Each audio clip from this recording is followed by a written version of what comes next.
Hola a todo mi México. Un saludo que cruza el país entero, desde la garita de Tijuana hasta las aguas turquesas de Cancún. Un abrazo que viaja desde el cerro de la Silla en Monterrey hasta los mercados mágicos de Oaxaca. Un grito de gol, que resuena desde el corazón de Guadalajara hasta el zócalo de la Ciudad de México. Donde quiera que estés escuchando esto, en la oficina, en el taller, en la carretera o en la cocina, detente un momento. Toma aire, porque lo que vamos a contar esta noche no es solamente un partido de fútbol. No es un simple marcador en una pantalla. No es una estadística de clasificación. Es algo que se siente aquí, en el mero centro del pecho, que te aprieta la garganta y que provoca que los ojos se humedezcan sin pedirte permiso. Esta noche, desde el más humilde de los pueblos hasta la más grande de las ciudades, México entero está cantando la misma canción, con la misma alma. Esta noche, desde los cerros áridos de Zacatecas hasta las playas húmedas de Veracruz, desde los desiertos imponentes de Sonora hasta las selvas profundas de Chiapas, millones y millones de corazones laten al mismo tiempo, en un solo pulso. Y ese ritmo tiene un solo nombre, un grito de guerra, una fe el tri. Porque esta noche, 24 de junio de 2026, la selección mexicana de fútbol acaba de escribir con tinta de oro y sudor una página que nadie, jamás, va a poder arrancar de los libros de historia, y nosotros estamos aquí para contarla desde el principio, sin prisa. Con el alma en la boca y el corazón en la mano. Bienvenidos a una noche de leyenda, para entender la locura, la catarsis, la gloria que se desató esta noche, es obligatorio regresar un poco en el tiempo. Hay que volver a esas semanas oscuras, a esos meses llenos de dudas en los que todo parecía derrumbarse antes de empezar, porque seamos brutalmente honestos, antes de que rodara el primer balón de esta Copa del Mundo 2026, la narrativa que envolvía a la selección mexicana no era de esperanza, era de resignación. Los titulares de los periódicos eran crueles, dagas de tinta que sentenciaban el fracaso. Los comentaristas de televisión fruncían el ceño, hablaban con aires de funeral. Analizaban la catástrofe que aún no ocurría. En las redes sociales, el veneno corría libre y los memes se multiplicaban como una plaga, burlándose de un ridículo que daban por hecho. México no da para más, es el mismo cuento de siempre, decían unos, con el cansancio de 1000 decepciones. Vamos a hacer el ridículo en nuestra propia casa. ¡Qué vergüenza!, advertían otros, casi con pánico. Y los más pesimistas, los profetas del desastre, sentenciaban sin piedad. Ni siendo anfitriones pasamos de la fase de grupos. Había razones, hay que decirlo, para esa duda colectiva. En los últimos mundiales, la selección se había topado una y otra vez contra el mismo muro invisible, la misma pared de cristal, una barrera más psicológica que futbolística que parecía infranqueable, la famosísima, la dolorosa, la maldita maldición del quinto partido, ese techo de cristal que generación tras generación se negaba a romperse. Y entonces, en medio de la tormenta, llegó don Javier Aguirre. El vasco, como le dice el pueblo con cariño y respeto, no es un desconocido para el fútbol mexicano, es parte de su ADN. Conoce cada rincón de esta selección, cada cicatriz del pasado, cada fantasma que habita en el vestidor. Y cuando tomó las riendas del equipo para esta Copa del Mundo, su primera conferencia no fue sobre tácticas, ni sobre la línea de 4 o el falso 9. Habló de corazón, habló de identidad, habló de lo que significa tener el águila bordada en el pecho. Habló de orgullo. Se cuenta, casi como una leyenda urbana, que Javier Aguirre convocó a veteranos del Mundial de 1986, a leyendas como el mismísimo Julio César Chávez, el gran campeón mexicano, para que les hablaran a los jugadores. Les hablaron no de fútbol, sino de lo que significa aguantar los golpes. Levantarse de la lona y salir a representar a 130 millones de personas que dejan el alma en cada grito. Y los jugadores escucharon en un silencio sepulcral, pero afuera, en la calle, el escepticismo continuaba. Son palabras bonitas, puro atole con el dedo, decían los incrédulos. Queremos ver resultados en la cancha, no discursos. Y la afición, esa afición que siempre, siempre ha sido más grande que cualquier selección, más grande que cualquier técnico, más grande Que cualquier institución, simplemente respondió como siempre lo hace creyendo. Porque el aficionado mexicano no necesita que le den razones lógicas para creer. Le basta con que suene el himno nacional. Con que se despliegue la bandera monumental en el centro del campo. Con que el árbitro se lleve el silbato a los labios. En ese preciso instante, toda la lógica, todo el pesimismo y todo el análisis se desvanecen, y solo queda la fe. Esa fe irracional, hermosa, a veces dolorosa, pero siempre, siempre inquebrantable. Y con esa fe en el alma, llegamos al 11 de junio de 202. 6, el día en que todo, absolutamente todo, comenzó. 11 de junio, el Estadio Ciudad de México, antes conocido como el legendario y mítico Estadio Azteca, abrió sus puertas para el partido inaugural de la Copa del Mundo 2026. Más de 80,000 almas apretujadas en las gradas, un mosaico humano. De verde, blanco y rojo. El sol de la tarde cayendo como un manto dorado sobre el césped sagrado. La ceremonia de inauguración, con sus luces, su música y su color, todavía vibrando en el aire. Y enfrente, Sudáfrica, un rival con hambre, con una velocidad endiablada, con todas las ganas de aguar la fiesta y darla. Sorpresa, México salió al campo como si el peso de ser anfitrión fuera un par de alas y no una losa de concreto. Como si las dudas de un país entero nunca hubieran tocado a su puerta. A los 9 minutos, Julián Quiñones, con la furia de un pantera, abrió el marcador. 9 minutos. Apenas 9 minutos le bastaron al Tri para que el Estadio Ciudad de México estallara por primera vez en un rugido que se escuchó hasta el cielo. El primer gol de toda la Copa del Mundo 2026 fue mexicano, un grito que le anunció al planeta que la fiesta había comenzado. El partido se complicó, se ensució. Hubo expulsiones, tensión, momentos de angustia que detuvieron corazones. Pero a los 67 minutos, el lobo de Tepelli, Raúl Jiménez, sentenció el encuentro con una frialdad de cirujano. 2-0. Victoria contundente. México había ganado el partido inaugural de su Mundial, y mientras en el estadio los jugadores celebraban arrodillados sobre el césped, a unos kilómetros de distancia, 120,000 personas ya habían inundado las calles alrededor del Ángel de la Independencia, reclamando su monumento. La lluvia ya había comenzado a caer esa noche sobre la Ciudad de México, pero a nadie, absolutamente a nadie le importó. Debajo del Ángel, un mariachi integrado por mujeres tocaba con el alma desde un pequeño escenario instalado en las escaleras de la columna. Las banderas ondeaban, las matracas sonaban y ya se escuchaba, como un rezo, el cielito lindo. Pero eso, créanme, fue solo el principio. 7 días después, 18 de junio, México viajó a la Perla Tapatía, a Guadalajara, para enfrentar a la República de Corea. Un partido cerrado, táctico, una partida de ajedrez sobre el pasto, donde cada centímetro de césped se peleó con uñas y dientes. Ni un solo gol en los primeros 45 minutos. El nerviosismo crecía, las uñas se mordían en cada casa del país. Y entonces, al minuto 50, apareció Luis Romo, como un fantasma en el área. Para empujar un balón que valía oro. Un gol, solo uno, un solitario 1-0. Fue suficiente. Con ese tanto, México se convirtió en la primera selección en clasificarse matemáticamente a la siguiente ronda de esta Copa del Mundo. La primera, antes que Brasil, que Alemania, que Argentina, antes que nadie. 2 partidos jugados, 2 victorias, 0 goles recibidos. La defensa mexicana era un muro, una muralla impenetrable. El equipo de Javier Aguirre estaba funcionando como una máquina perfectamente engrasada, una orquesta sinfónica de garra y fútbol, y el país entero, poco a poco, empezaba a sentir que algo distinto estaba ocurriendo, algo que no se parecía a ningún mundial anterior, algo que olía a gloria.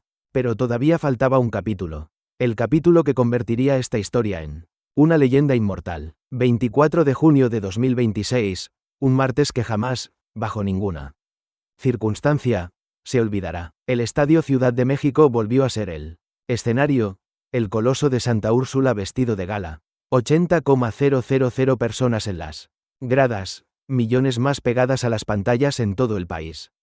En las zonas de aficionados, en las plazas públicas, en los bares, en las salas de las casas, en Los teléfonos celulares. El rival, la República Checa.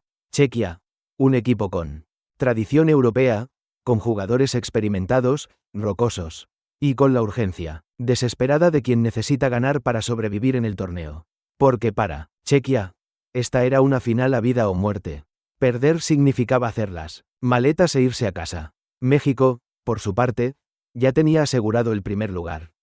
Del grupo, Javier Aguirre, con la astucia de un viejo lobo de mar, hizo rotaciones, cambió piezas, dio descanso a algunos titulares.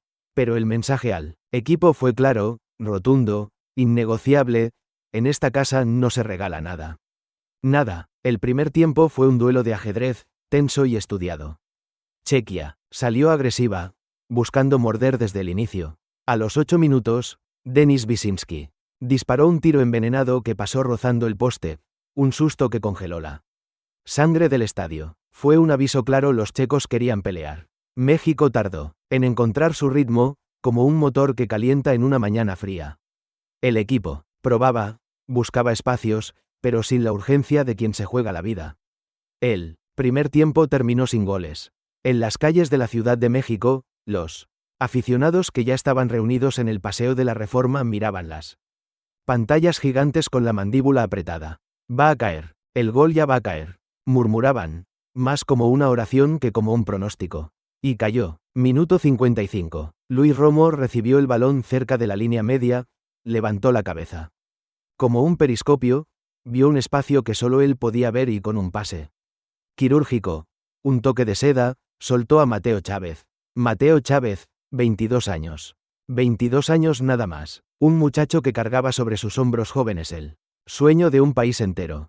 Chávez recibió el balón en plena carrera, se metió al área, el portero Matej Kovar se agigantó, intentó cerrar el ángulo como una bestia herida, pero Chávez, con una tranquilidad que desafiaba su edad, con una frialdad de veterano, acomodó el balón con la zurda y lo deslizó suavemente, casi como una caricia, hacia la esquina inferior de la portería. Gol de México. Gol de México. 1-0. El estadio enloqueció. 80,000 gargantas. Desgarrándose al unísono, un estruendo que hizo temblar el suelo. Chávez corrió hacia la banda, se deslizó de rodillas sobre el pasto mojado, con los ojos cerrados y los puños apretados, besando el escudo. Con ese gol, Mateo Chávez se convirtió en el goleador mexicano más joven en un mundial desde que Javier, el Chicharito, Hernández le anotó a Argentina en el Mundial de 2010. 16 años habían pasado y ahora un nuevo nombre se inscribía con letras de oro en la historia, pero la noche, la mágica noche, apenas comenzaba. Minuto 61, solo 6 minutos después del primer estallido. Gilberto Tiba Sepúlveda, el jovencito de apenas 25 años, participó en una jugada que involucró a Jorge Sánchez por la banda derecha. El portero Matej Kovar salió desesperado. A la deriva, a cortar el peligro. Tomás Oles, el defensa checo, intentó despejar, pero el balón rebotó con suerte en el propio Sánchez y quedó ahí. Muerto, botando frente a la portería vacía. Y ahí estaba Julián Quiñones, el mismo que había abierto el marcador en el partido inaugural contra Sudáfrica. El mismo que ya llevaba un gol en este mundial. Quiñones, con el instinto de un depredador, no perdonó. Desde corta distancia, simplemente empujó el balón al fondo de la red. Gol de México. 2-0. Quiñones se convirtió en el primer jugador mexicano en anotar más de un gol en un mismo mundial desde que Javier Hernández lo hiciera en 2010. Otro récord, otra marca que caía hecha pedazos. Y, entonces el estadio ya no era un estadio. Era un volcán en erupción. Era un terremoto grado 8 en la escala de la alegría. Era 80,000 personas saltando, llorando, abrazándose con desconocidos, sintiendo en la piel que estaban viviendo algo irrepetible, algo que les contarían a sus nietos. Pero aún faltaba una sorpresa, el momento cumbre, la cereza en el pastel de la leyenda. Minuto 78. Javier Aguirre miró hacia su banca, hizo una señal, y un hombre de 40 años y 346 días de edad se puso de pie.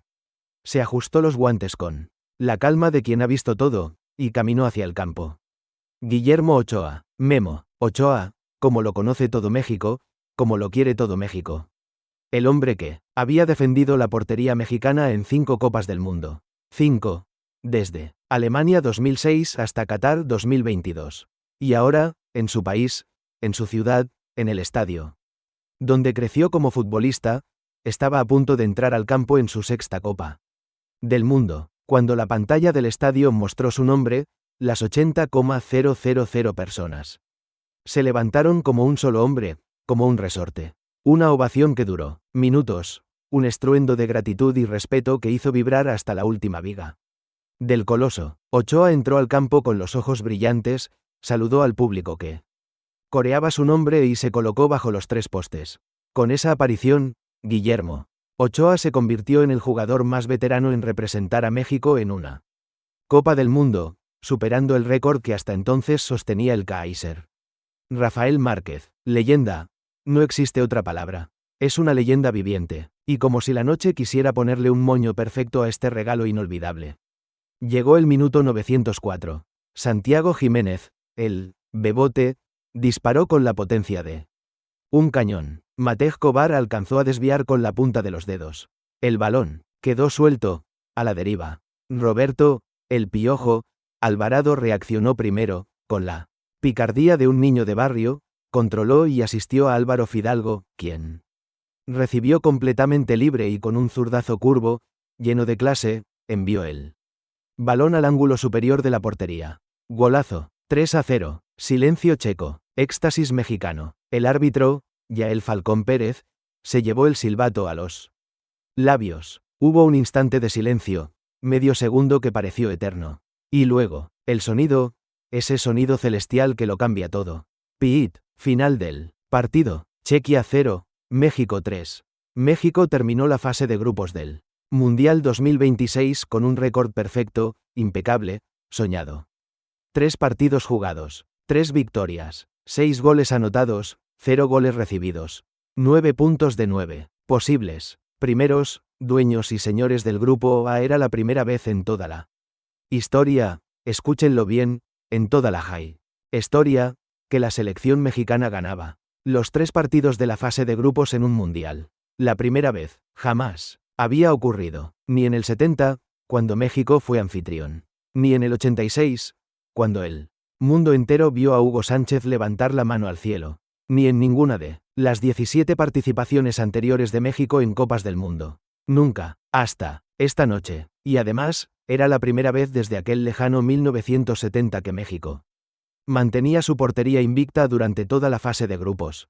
0 goles en contra, ni uno solo, una muralla. Los jugadores se abrazaron en el centro del campo, formando una piña de alegría pura. Javier Aguirre, ese hombre curtido por 1000 batallas, apretó los labios para no llorar y levantó el puño hacia la tribuna. Y entonces ocurrió ese momento que nadie, absolutamente nadie que lo haya visto, podrá olvidar jamás.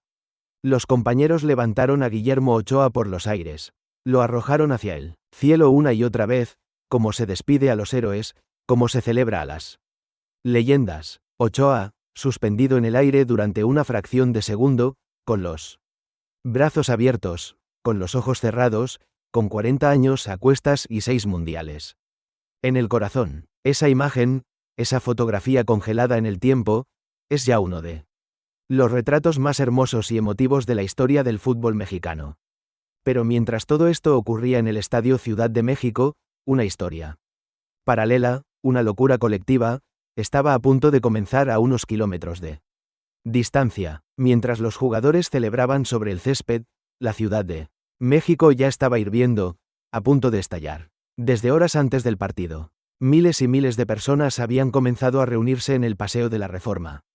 El gobierno de la ciudad había anunciado algo increíble. Tanto el Ángel de la Independencia como el Zócalo habían alcanzado su máxima capacidad al menos 3 horas antes de que rodara el primer balón. Imaginen eso, 3 horas antes del partido, y ya no cabía un alfiler. Familias enteras, grupos de amigos, parejas, de enamorados, abuelos con sus nietos sobre los hombros, para que vieran la historia. Turistas de todas partes del mundo que habían llegado a México para el Mundial y se encontraron de pronto envueltos en un carnaval de pasión que jamás habían experimentado. En las escaleras del Ángel de la Independencia, bajo la mirada dorada de la victoria alada, se instalaron pantallas gigantes.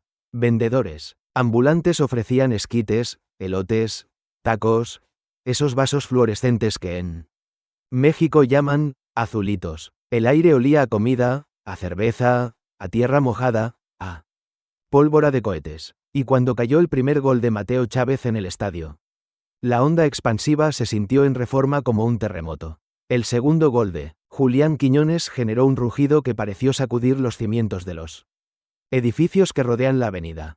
Y cuando Álvaro Fidalgo selló el 3-0, la avenida entera se convirtió en un río humano de color verde, blanco y rojo. Banderas ondeando por encima de las cabezas, un mar de tela tricolor. Camisetas, con los nombres de los jugadores, sombreros de charro, trompetas, matracas. Abrazos entre completos desconocidos. «Vámonos al Ángel», gritaba la multitud. Y los que estaban más lejos, los que habían visto el partido en sus casas o en los bares de las colonias vecinas, salieron corriendo. Tomaron el metro, se subieron a los camiones. Algunos simplemente corrieron, porque cuando México gana, el Ángel llama. Siempre ha llamado. Y esta tradición no es casual, tiene un origen profundo. Se remonta a aquel 7 de junio de 1970, cuando México venció a El Salvador y una multitud espontánea caminó por primera vez hacia el Ángel de la Independencia. Lo eligieron por su cercanía con el hotel donde se concentraba la selección y por el magnetismo irresistible de esa figura dorada que los convocaba desde las alturas. En una época en que tomar la calle libremente era casi un acto de rebeldía, aquel primer festejo se convirtió en una válvula de escape emocional para todo un país. Desde entonces, la glorieta del Ángel se consagró como el altar definitivo, el templo sagrado de la alegría futbolera mexicana. Y esta noche de junio de 2026, el altar estaba más vivo, más encendido, más sagrado que nunca. Y, entonces, como si el cielo quisiera unirse a la fiesta, se abrió. No fue una llovizna tímida, no fue un chipi chipi, de esos que apenas mojan.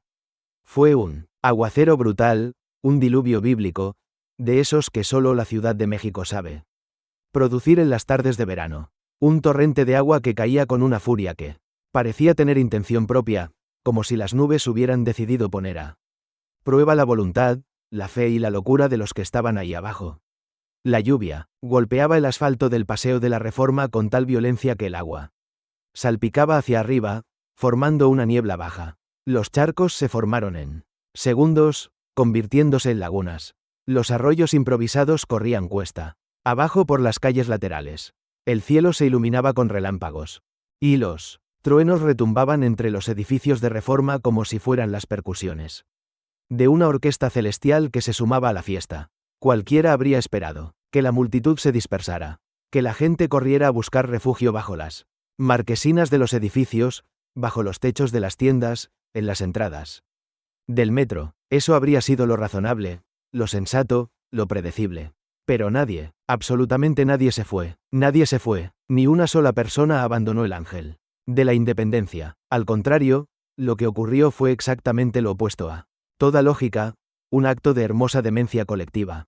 Cuando las primeras gotas gruesas comenzaron a caer, hubo un instante brevísimo de duda, un parpadeo colectivo, un microsegundo en el que 100.000 miradas se cruzaron buscando la reacción del vecino, y entonces, como si se hubieran puesto de acuerdo sin necesidad de palabras, como si un director de orquesta invisible hubiera levantado la batuta, la multitud entera levantó los brazos al cielo y gritó con más fuerza, desafiando a la tormenta. La lluvia no los ahuyentó. La lluvia se convirtió en parte de la celebración, en un bautizo colectivo. Cada gota que caía era un confeti celestial. Cada trueno era un aplauso del universo. La lluvia se transformó en un personaje más de la fiesta, en un invitado que nadie esperaba, pero que todos recibieron con los brazos abiertos. Hay que entender algo fundamental sobre el alma mexicana. En la lógica del aficionado, no existe fuerza natural, climatológica ni terrenal que pueda interponerse entre él y la celebración de su selección. Puede caer granizo, puede soplar un huracán, puede abrirse la tierra bajo sus pies. El aficionado mexicano va a seguir cantando. Y eso fue exactamente lo que ocurrió. El agua caía a cántaros, sin piedad. Los cuerpos estaban empapados de pies a cabeza. Las Camisetas verdes se habían oscurecido por la humedad, pegadas a la piel. Los zapatos chapoteaban en charcos que llegaban a los tobillos. El maquillaje de las banderas pintadas en las mejillas se corría en líneas tricolores por los rostros. Los sombreros de charro pesaban el triple, goteando agua. Y en medio de ese diluvio, una voz solitaria, valiente, comenzó a cantar. Nadie sabe quién fue, nadie recuerda de qué rincón de la multitud salió ese primer verso. Pero, alguien, en algún lugar debajo del ángel, levantó la voz y cantó las primeras notas, y como una llama que prende la mecha de un cohete, en cuestión de segundos, la canción se propagó. ¡Ay, ay, ay, ay! Canta y no llores. Porque, cantando se alegran, cielito lindo, los corazones. Primero fueron 10 voces, luego 100, luego 1000. Y en menos de un minuto, decenas de miles de personas estaban cantando al unísono, a todo pulmón, bajo la lluvia más intensa que la Ciudad de México había visto en semanas. El cielito lindo, esa canción que todo mexicano lleva grabada en el alma desde antes de aprender a caminar. Esa melodía, que es, simultáneamente, un himno de alegría y un bálsamo contra la tristeza. Canta y no llores, dice la letra. Y en ese momento, bajo esa lluvia, esas palabras adquirieron un significado que trascendía el fútbol. Porque el cielito lindo no es solo una canción, es un acto de resistencia emocional. Es la forma en que México le dice al mundo, y se dice a sí mismo, que no importa lo que pase, no importa lo que caiga del cielo ni lo que venga de frente, aquí se canta, aquí no se llora, aquí se celebra estar vivo. Y después del cielito lindo, vino la chona, y después de la chona vinieron las porras y el sí se pudo. Las trompetas sonaban desafinadas porque estaban llenas de agua, pero seguían sonando. La gente brincaba en los charcos como niños en un parque acuático. Y los extranjeros que estaban ahí, turistas de Alemania, de Japón, de Brasil, de todas partes del mundo, se miraban entre ellos con una mezcla de asombro y fascinación absoluta, incapaces de comprender cómo es posible que un pueblo celebre con tanta intensidad bajo una tormenta semejante. Y entonces empezaron los abrazos, no abrazos formales, no, abrazos de verdad, de cuerpo entero, de esos que te reinician el alma. Abrazos entre gente que nunca se había visto, que probablemente nunca se volvería a ver, pero que en ese instante compartían algo tan profundo que las palabras sobraban. Un señor de 60 años abrazando a un joven de 20, una madre con su hijo en brazos abrazada por 3 desconocidos.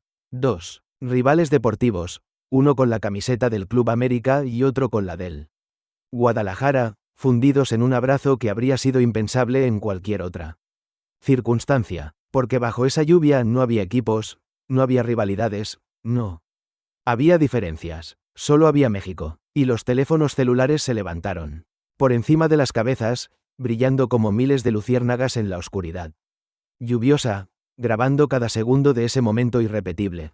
Esos vídeos inundarían las redes sociales en cuestión de minutos y le darían la vuelta al mundo antes del amanecer. Hablemos un momento del ángel, el monumento a la independencia. Ese pilar dorado, que se alza en medio del Paseo de la Reforma, no es simplemente una estatua bonita para las postales turísticas.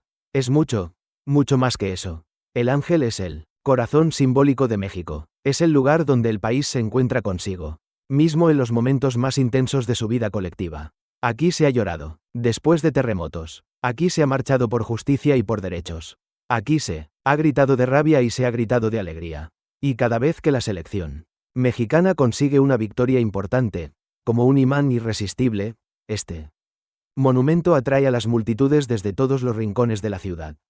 Esta noche, bajo la victoria alada que corona su cúspide, el ángel se transformó. Ya, no era un monumento de cantera y bronce, era un ser vivo. Respiraba con el aliento de 100.000 personas. Latía con el ritmo de 100.000 corazones. La lluvia escurría por sus columnas como si el propio ángel estuviera llorando de emoción, y las luces de la ciudad se reflejaban en el agua del pavimento, creando un espejo gigante que duplicaba la imagen de la multitud, como si debajo de la superficie existiera otra fiesta paralela, otra México celebrando en un universo invertido. Los colores de la bandera estaban por todas partes. El verde, de las camisetas, el blanco de las banderas empapadas, el rojo de las bengalas. Que alguien encendió en la lejanía, proyectando sombras rojas sobre la lluvia. Y, arriba, muy arriba, la Victoria alada observaba la escena con su laurel de bronce extendido, como bendiciendo la fiesta que ocurría a sus pies. Mientras todo esto sucedía en las calles de la Ciudad de México, el mundo estaba mirando, boquiabierto. Los videos comenzaron a aparecer en las redes sociales, casi en tiempo real. Primero uno, grabado desde un balcón del Paseo de la Reforma, mostrando la extensión interminable de la multitud bajo la lluvia. Luego otro, tomado desde el nivel del suelo, donde la cámara apenas lograba mantenerse estable entre los saltos y los empujones de la euforia colectiva. Y, otro más, un plano aéreo grabado con un dron que revelaba la magnitud verdadera del evento, una mancha verde que se extendía por kilómetros a lo largo de la avenida, pulsando y moviéndose como un organismo vivo. Y los comentarios comenzaron a llegar desde todas partes del planeta. Desde Argentina escribían: no puedo creer lo que estoy viendo. Los argentinos sabemos de pasión, pero esto es otro nivel. Desde Brasil, y nosotros que pensábamos que sabíamos lo que era celebrar fútbol. México nos está dando una lección. Desde Inglaterra, esto no es una celebración, esto es una declaración de amor a su país. Desde Japón, nunca había visto algo semejante. La lluvia no los detiene. Nada los detiene. Es admirable. Y el comentario que más se repitió, el que se viralizó hasta convertirse casi en un eslogan de esta Copa del Mundo, fue una pregunta retórica. Que alguien escribió desde algún rincón del mundo: ¿alguien más siente que México acaba de ganar la Copa del Mundo?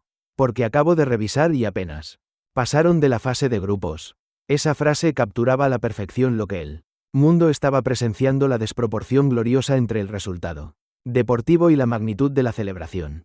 Porque en términos fríos, objetivos, estadísticos, lo que México había conseguido era clasificarse a la siguiente ronda con un récord perfecto. Algo notable, sin duda. Algo histórico, absolutamente. Pero en la escala del torneo, la aventura apenas comenzaba. Y sin embargo, en las calles de la Ciudad de México, se celebraba como si se hubiera conquistado la luna. Porque para el aficionado mexicano, cada victoria del Tri es una conquista cósmica. Cada gol es un acontecimiento que merece ser celebrado con la intensidad de un milagro. Y si las circunstancias regalan, además, una lluvia torrencial para hacer la celebración más cinematográfica, más épica, más inolvidable, pues entonces se celebra bajo la lluvia. Se celebra más fuerte, se celebra mejor. Y el mundo, que al principio miraba con curiosidad, terminó mirando con una mezcla de admiración y sana envidia.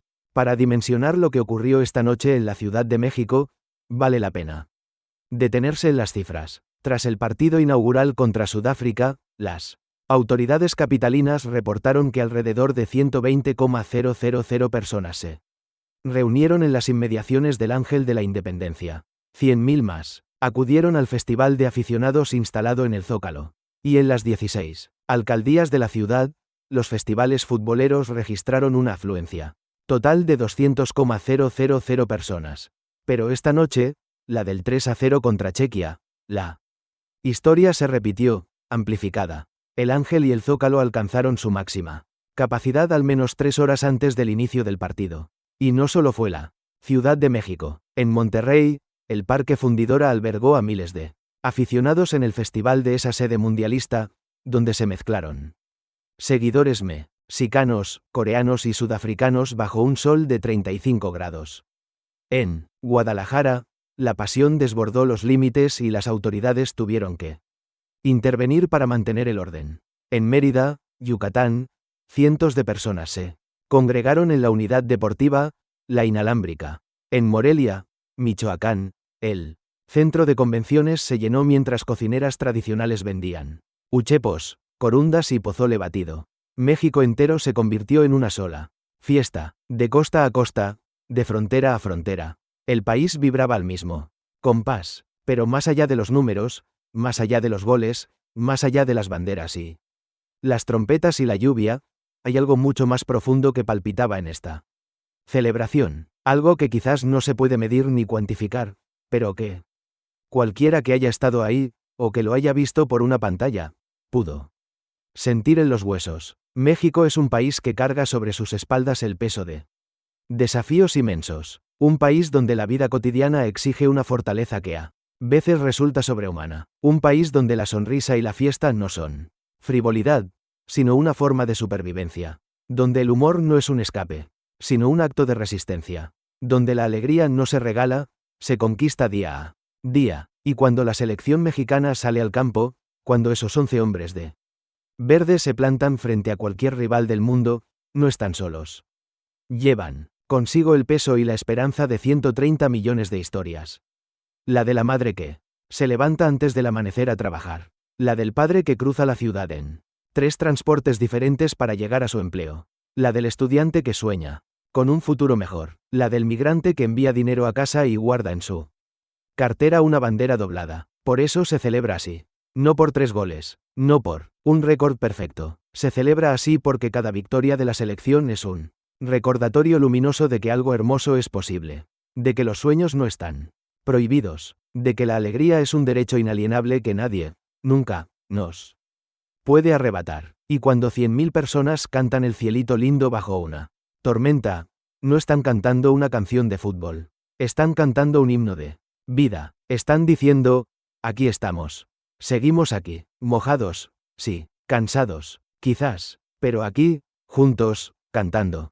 Canta y no llores. Y así, con la garganta rota y el corazón lleno, llegamos al final de esta crónica. Y sin embargo, la historia no termina aquí.